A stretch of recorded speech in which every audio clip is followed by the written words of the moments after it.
Welcome to another video. Today we have something very cool, super interesting video for you guys.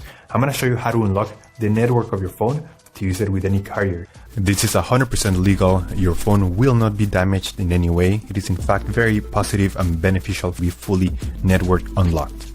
Because your phone's resale value will increase because your phone will be compatible with any other carrier worldwide. We're gonna begin. To start, we're gonna get the phone's IMEI number. That's a unique number for every phone. So to get it, simply dial *#06#. As you will see, your 15-digit IMEI number will appear in the screen of your phone. This number is very important. It represents the ID of your phone, and keep it somewhere close because we're gonna use it in a few seconds to unlock this phone. Okay, now we're gonna switch to the computer. And in this website, we will request the unlock code to unlock this phone or any other phone you want to unlock.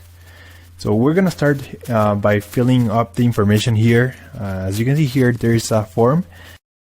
And now you just have to wait. You have to wait until they send you your unlock code. This may take 5 minutes and up to 3 or 10 business days. It depends on every brand. I'm going to show you my personal email account so that you can see how the email will look like. And as you can see here, I got this message and it confirms that the phone has been unlocked. Let me know if you have any questions, just leave them on the comment section down below and I will try to answer all of them. Thank you so much.